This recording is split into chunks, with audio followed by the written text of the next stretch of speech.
Can you tell us a little bit about the projects that you're working on at the moment, and also what's in the pipeline as well? Okay. Well, at the moment, the biggest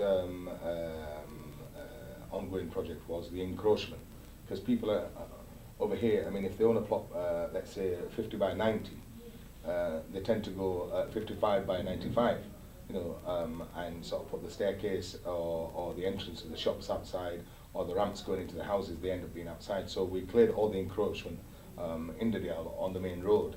We actually pull all the staircases back. We've told them to put the entrances from their own doorsteps rather than have the steps outside and the doors behind. So that was the first stage. The ongoing on that one is I've actually submitted an application in that I want to put a proper sewage system into town.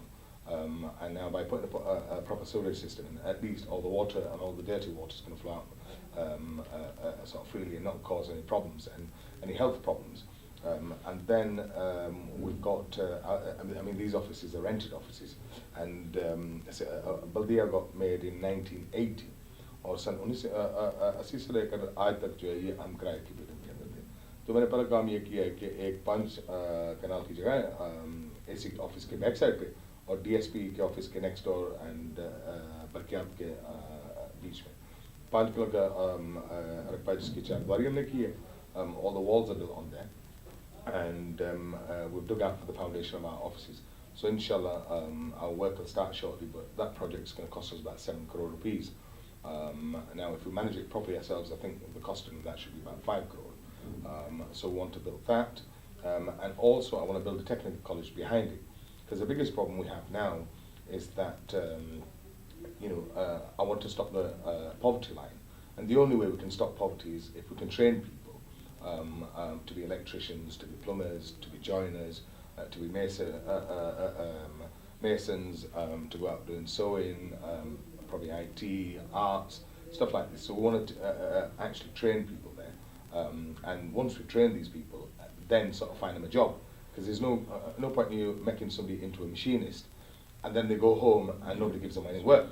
So the machine, what you're going to actually spend for a good sort of machine. On average costs about 4,000 rupees. So there's no point in you giving somebody 4,000 machine, they've got no work, so 3 months down the line they're going to end up selling the machine and they're back to square one again.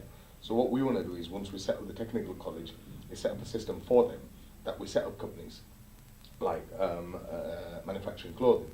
We set up a company and we actually link them with somebody, so at least they're getting regular work, and by getting regular work at least they'll have their own income. So these are my 2 major projects that are on. You mentioned the widening the bazaar project. Did you face a lot of criticism from obviously the business owners? I did do, but how did you deal with that? Well, I think we were the only people in Azad Kashmir that had consultations with people. पूरे आज़ाद कश्मीर के अंदर किसी ने ऐसे नहीं किया. हमने पहले ऐसे किया कि सबको एक सुजुकी पे अनाउंसमेंट की पूरे शहर के अंदर कि ये काम शुरू होगा और प्लीज़ आप अपनी अपनी जगह में तैयारी कर लें इसमें, क्योंकि ये ऊपर ऑर्डर थे from the chief secretary. These orders were from the chief secretary and it was for the whole of Azad Kashmir. So first we did the announcements, then we called the business community in, and we had meetings with them like in groups of 50 and 60, and we explained to them that it has to happen. There's no way out of it. We're going to go along with this. Then we called in the Anjuman Taja, which is a committee which is formed up of local businesses. They actually vote their body, and they have a president, secretary, and so on. So we called them in and we had consultation with them as well. And then I must say that journalism was a very good thing to us, because the journalists actually helped us through with this. I thank my Dadyal Safis for this, to actually not go negative on this. They actually went plus, and today I think we've achieved our goal.